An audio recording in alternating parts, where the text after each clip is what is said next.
Hi everyone, Jeka here. In the previous videos, kung napanood na ninyo, I have mentioned there the two platforms kung saan ako nagbebenta ng digital products, and these are Etsy and Rocket PH. Pero, did you know that I am also selling on another e-commerce platform na tinatawag na Gumroad? But before I tell you why I sell on Gumroad, and I will also give you a demonstration how to use Gumroad to sell your digital products, let us talk about the pros and cons muna ng tatlong platforms na to kung saan ako nagbebenta. Actually, I will also be selling on System.io, but in the meantime, I will be explaining muna yung tatlong platforms kung saan ako nagbebenta. Now, let's talk about the pros and cons ng bawat isa. Sa Etsy, ang pros niya is there is a massive customer base. Meaning to say, meron ng sariling customer base ang Etsy because people go to Etsy to buy products. So, pag nag-type sila ng specific keywords there, may mga mag appear na mga digital products or mga products na gusto nilang bilhin. Another is it's already an established there is an established brand recognition. So, alam na internationally kung ano ang Etsy. Kung alam natin ng Amazon, alam natin ng Walmart.com or yung mga other e-commerce platforms, isa rin ang Etsy sa pinakakilala sa buong mundo. Now, let's talk about Rocket PH. Ang pros naman nito is it's a Philippines focus na e-commerce platform. So, dito, if your buyers are from the Philippines, magandang magbenta sa Rocket. And it's also Filipino-owned. And aside from that, mababa lang ang fees na binabayaran dito sa Rocket. Wala kang babayaran na setup fee and listing fee. Mag-list ka ng unlimited products na gusto mo. And yung binabayaran naman na fees, saka ka lang magbabayad pag meron ka ng sales.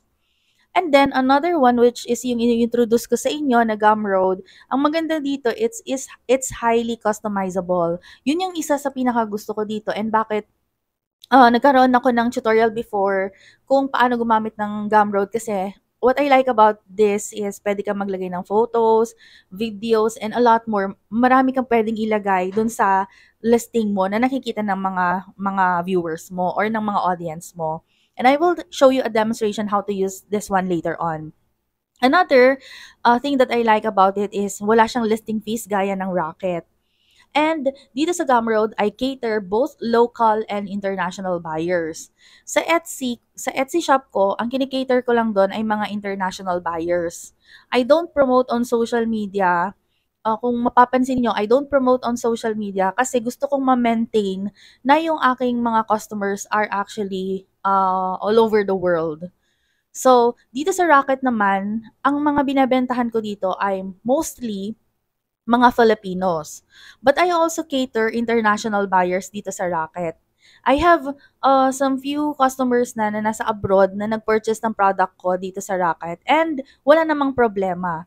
Pero there was one customer na nag-reach out sa akin na nagkaroon daw siya ng problema sa pagche-checkout.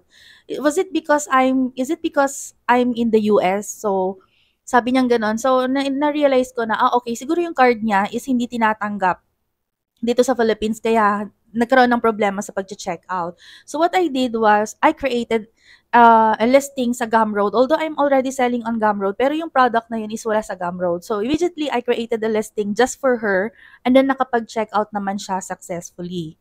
So if you want to cater international, go for Etsy. If you want to cater local clients, go to Rocket. But if you want to cater both local and international buyers, you can create or sign up for Gumroad. It's free guys, wala kayong babayaran. Now let's talk about the cons naman ng tatlo.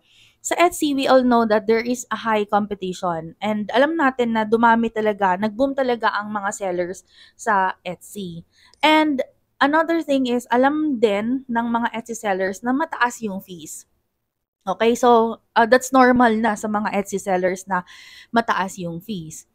Sa Rocket naman, ang cons naman is smaller lang ang customer base niya. And it's less established because medyo, although nasa 2 years na ang Rocket, pero medyo bago pa lang siya compared sa Etsy. And there is a marketing responsibility for Rocket. wherein hindi ka magkakaroon ng buyers kung hindi mo ima-market or ipropromote yung product mo sa online. And then, yung cons naman ng Gumroad is, of course, it's marketing responsibility. Gaya ng Rocket, you have to promote your products. Wala siyang customer base gaya ng Etsy. And then, limited lang yung audience kung hindi mo i-promote yung product mo. Now, I will tell you why I sell on Gumroad. But first, ano nga ba ang Gumroad?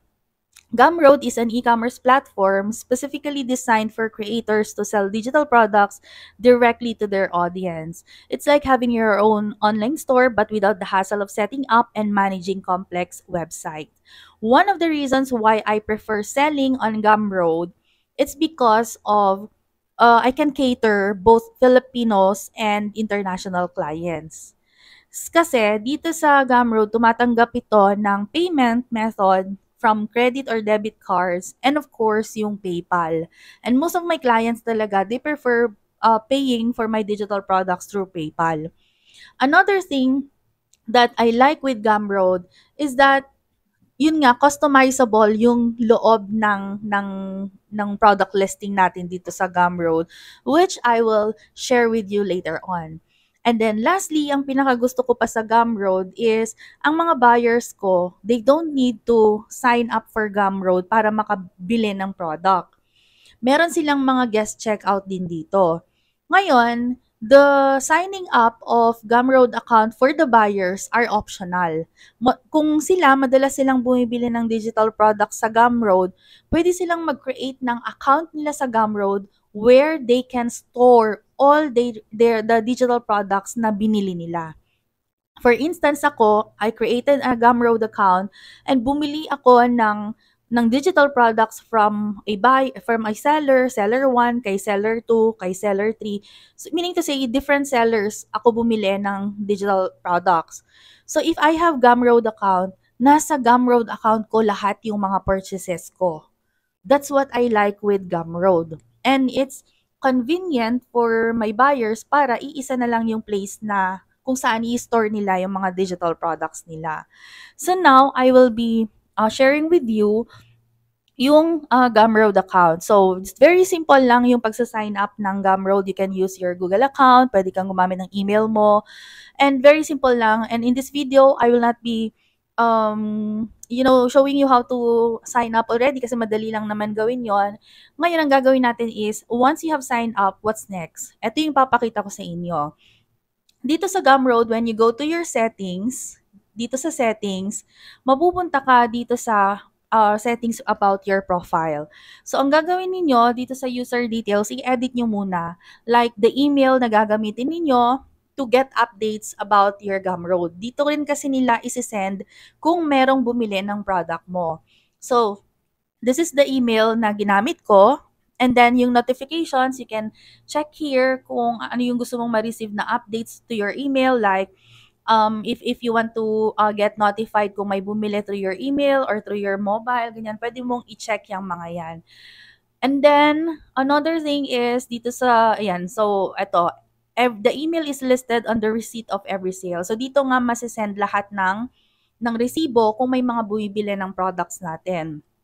And then for the language, you can edit this one, English to English, and then yung time zone natin.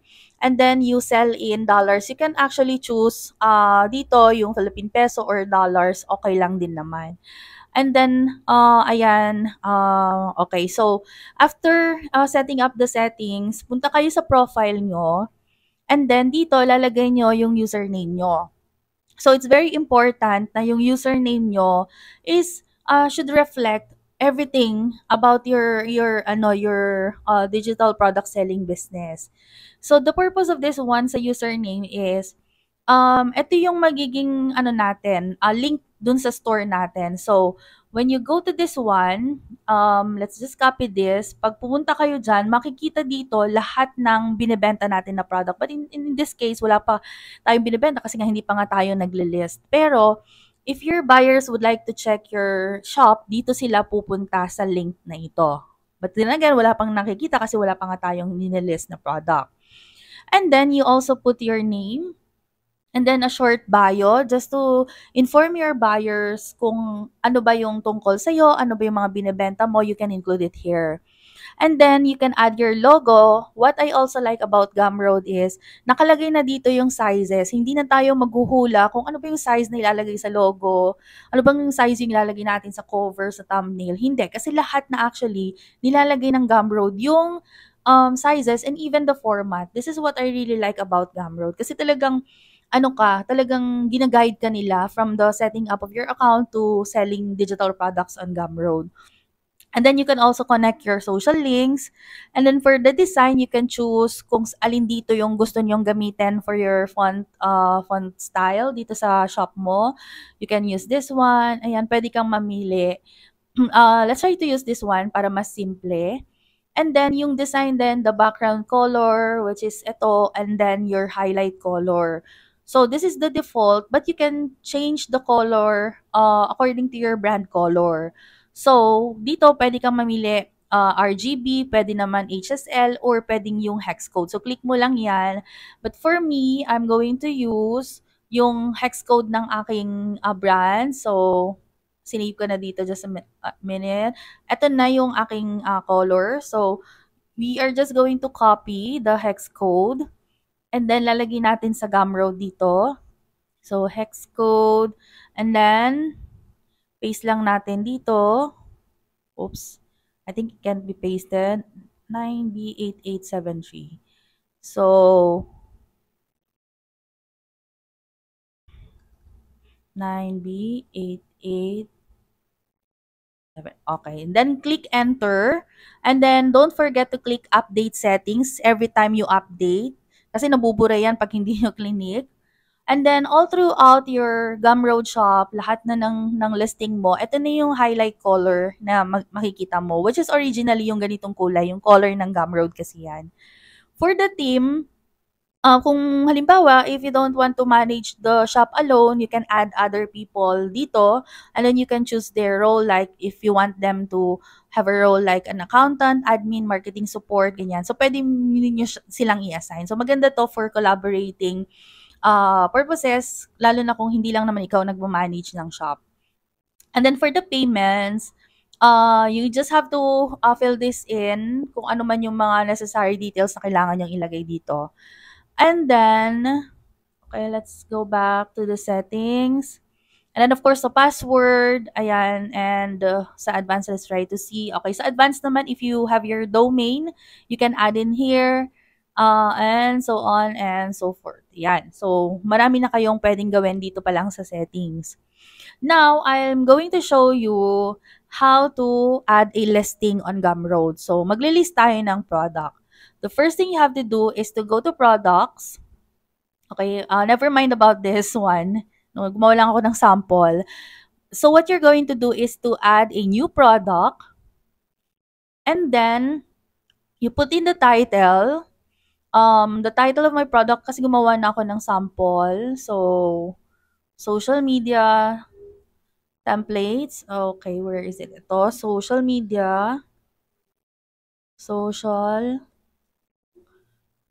media.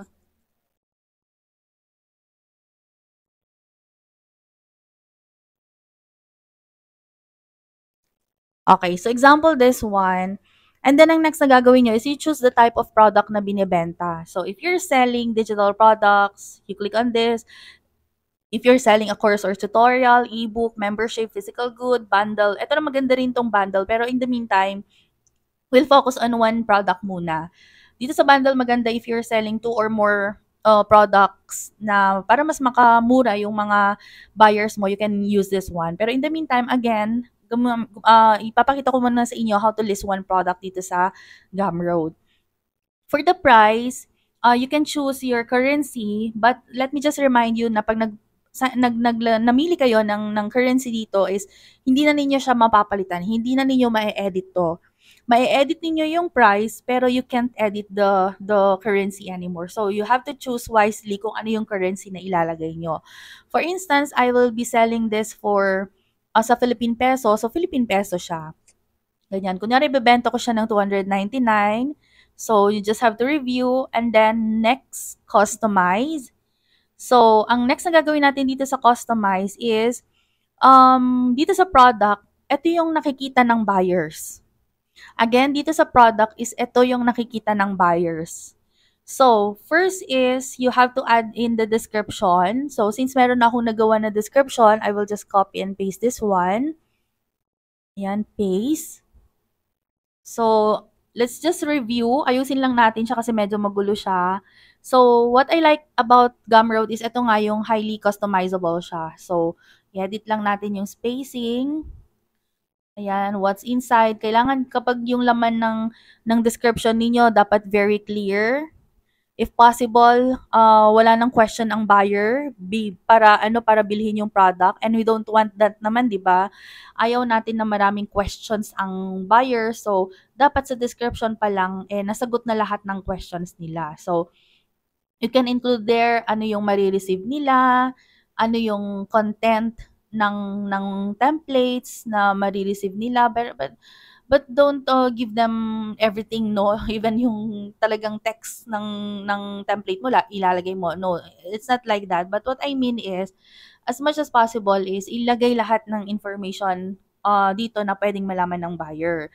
Like how it works. Ayan, you can format actually this one. Pwede kayong mag-format dito. Yan, pwede nyong gawin yung mga yan. This is what I like about Gumroad. Ito yung sinasabi ko sa inyo na customizable siya. And then, ayan, you include also the process, how it works. So, what will happen next after purchasing. And then, this one. What I also like about this is if I would like to add photos, pwede ako maglagay ng photos dito. So, for example, ito, maglalagay ako ng photos dito.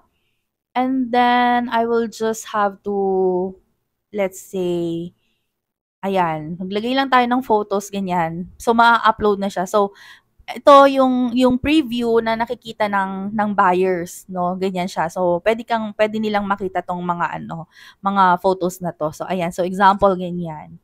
And then what you will receive, and one PDF, etc. And then what I also like about it is um, you can embed a code here. Kung marunong ka sa coding, so pwede kang mag-embed ng code dito.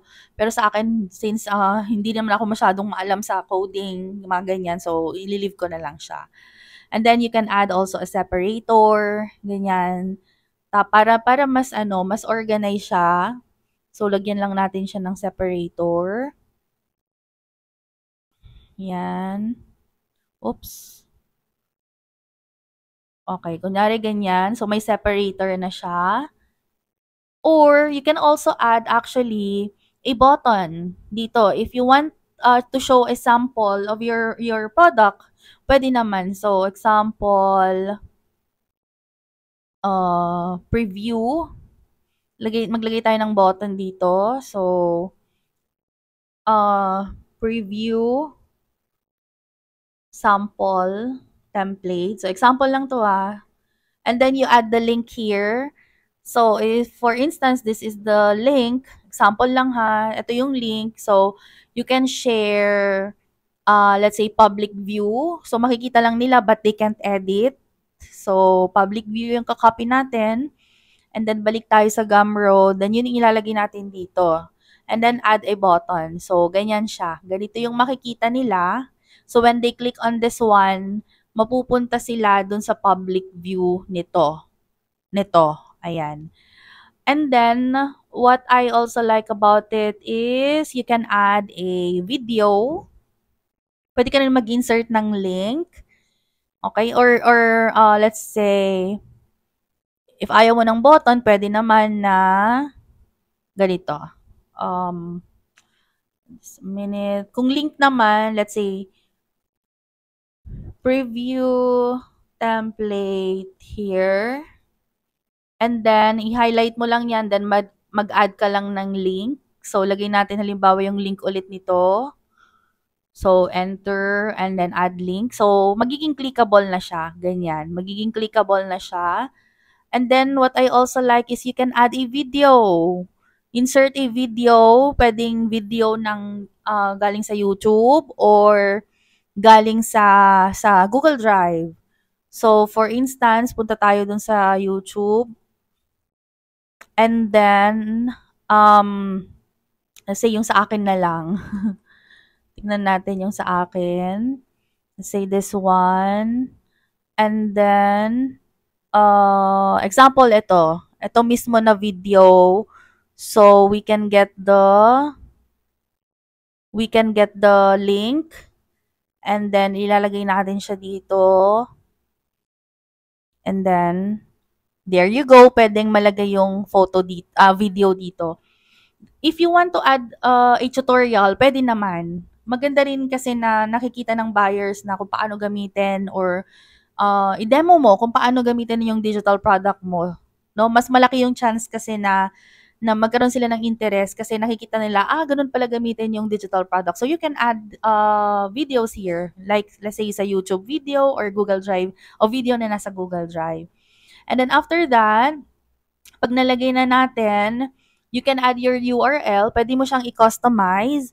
Example, SMM templates. Para mas madali nating maalala kung ano ba yung mga product na to.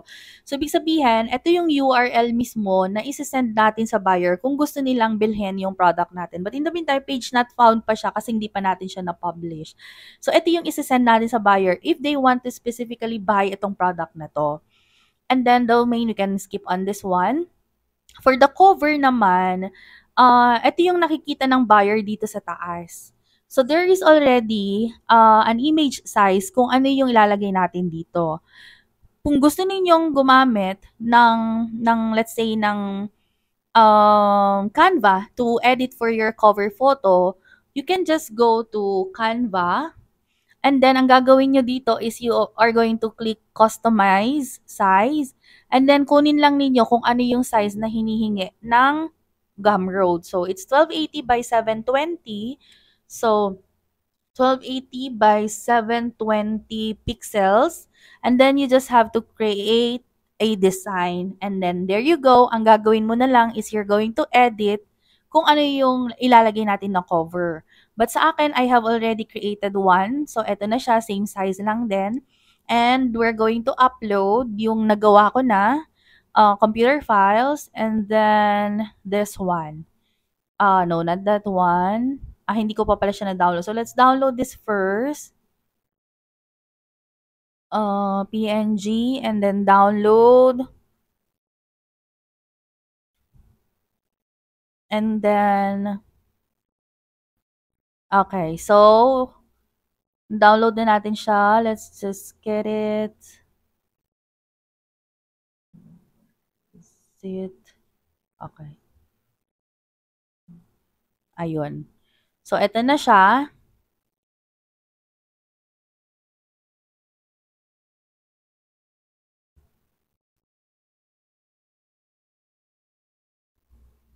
Ayun. So, sa preview, nakita na natin na ito yung makikita ng mga buyers natin.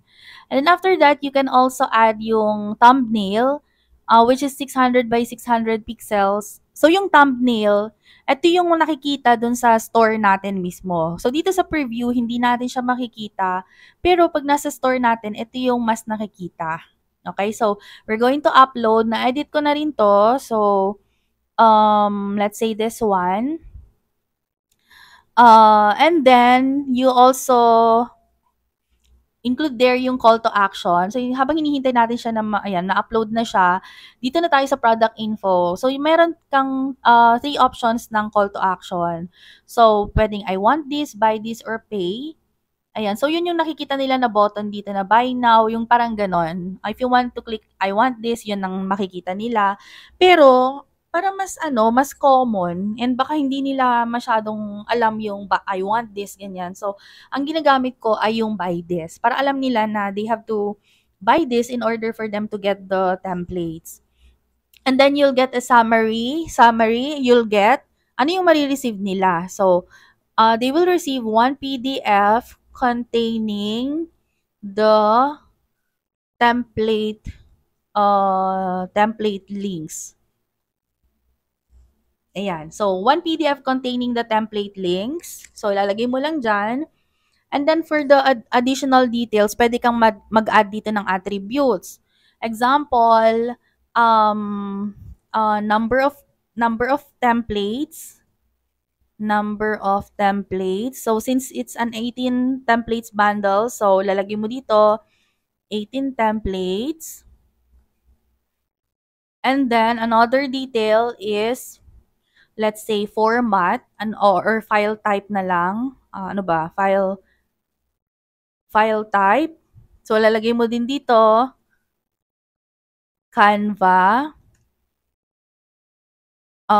Canva and Google Sheets. Ayan. So, pwede kang maglagay dito. Pwede ring number of pages, ganyan. So, pwede mo siyang ilagay. So, sa akin, okay na yan. And then, for the integration, we'll skip on this muna since hindi naman tayo, ang papakita ko naman sa inyo is how to list a product. And then, for the pricing, ito yung sinasabi ko sa inyo na pwede mong mapalitan yung price pero hindi mo pwedeng palitan yung currency. So, since okay na ako sa 299, pwede na tayong mag-move sa next part.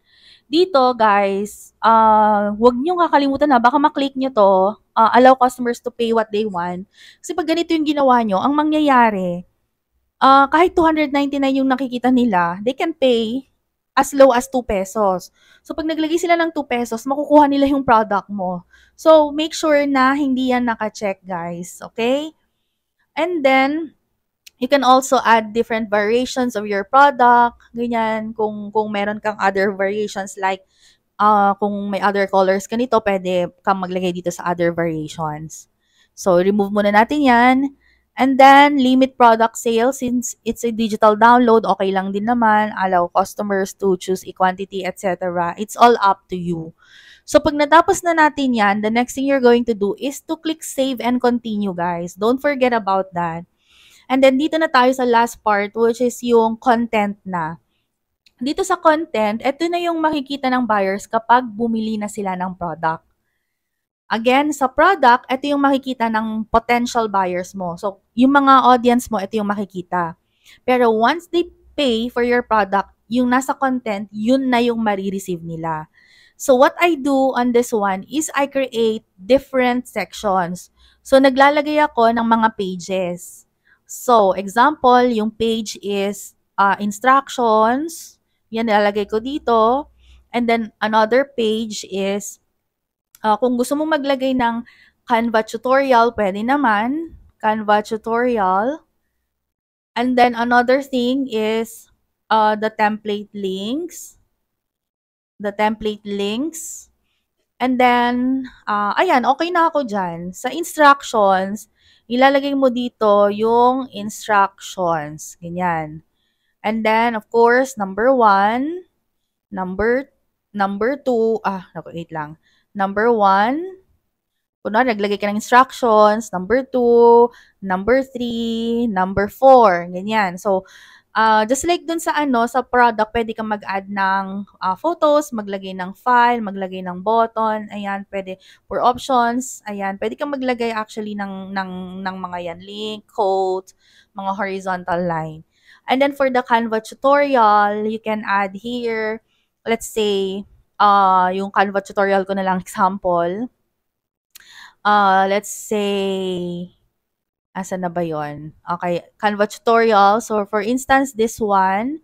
So, pwede kang maglagay dito ng, ayan, or pwede namang watch tutorial here. And then, yung here, lalagyan natin siya ng link. Okay, link. And then, ayan. So, pag clinic nila yan, okay lang. O di kayo naman, pwedeng maglagay ng button. So, watch tutorial here. And then, lagay mo yung link.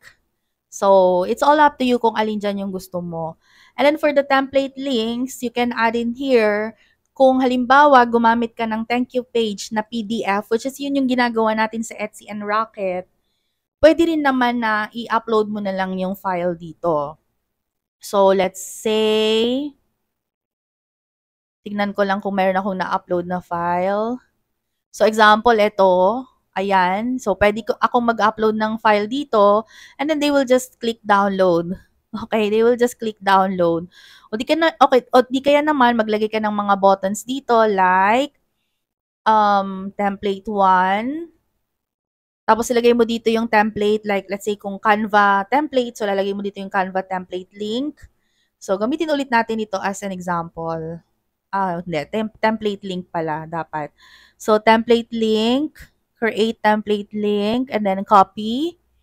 And then balik tayo dito, and then add a button, and then another one, magdagdag ulit tayo ng pangalawa. So, kung halimbawa, template number 2, then kung example lang ha, another one. So, pwede naman natin siyang ilagay dito. Ayan. And then, ay hindi, dapat pala dito. Ayan. So, template 2, kung ano man yung pangalan ng template na yon. Hindi, talagang dito lang talaga siya sa tabi. Or you can add immediately yung link dito. Yan. It's all up to you kung ano yung mas gusto mo. So, template 1, then i-click mo lang yan, then template 2, then another link. So, something like this. And then once you're done, ayan, you can publish and continue. And then, there you go. Eto na yung product natin. We can just let's say, copy the link. And then, pag pumunta tayo sa let's say, ah, ano na lang, wait lang. Dito na lang siguro. Sa other product, ganito yung makikita ng mga buyers. Ayan. Makikita na dito yung title ng product mo. Ayan, ayan siya. Yan na yung cover natin. That's the name of our product. Sino yung seller, magkano.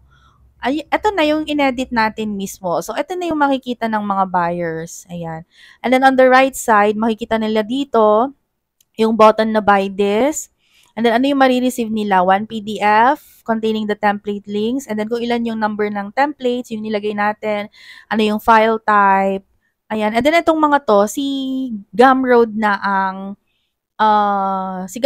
ang bahala dito. Ayan. Kasi nakita niya na nag-attach tayo ng PDF tapos 7 pages siya. So, something like that. So, that's how you create a product on Gumroad. And then, kapag halimbawa, bibilhin natin to, if I am the buyer, pag bibilhin ko to, I can just simply pay for this one through my card, pwede yung sa PayPal ko, or through my Google Play. So, pwede yan. And then, lalagay ko lang dito yung address, email address ko. And then, once I pay for this, okay, let me just show you. Gamitin ko na lang yung PayPal. Ayan. And then, I'm going to pay. Okay. Papakita ko lang kung paano to. Ano yung magiging itsura niya pag binili natin. So, pina-process, let's say I'm the buyer ha, ako yung buyer. So, ganito yung makikita ng mga buyers nyo. Ayun. So, pag na-purchase ko na, I am going to check the instructions, yung Canva tutorial, ayan, papanoorin ko. And then the template links dito. So, makukuha ko na siya. So, I can download this one or I can read. Ganyan, nandito na rin. Nandito na lahat yung mga ginawa natin. Kaya, para mas maiwasan natin na tanong ng tanong yung mga buyers natin, sa loob ng content ng product natin, ilagay na natin lahat. So, kahit na hindi na tayo gumawa ng thank you page dito sa Gumroad, ay okay lang. 'Di ba sa Rocket kasi and even sa Etsy, kailangan nating mag-attach ng PDF containing the links. Dito sa Gumroad, kahit wag mo nang gawin yon, automatically nandito na siya. Ngayon, ayan, nandito na yung receipt, yung library, so something like that. Now, ang maganda rin dito sa Gumroad is they have their app. So, may application sila na pwede nyo i-download sa phone, sa iPad ninyo, para mas madaling gumawa ng mga products dito. So, that's how you use Gumroad to sell your products, digital products via online.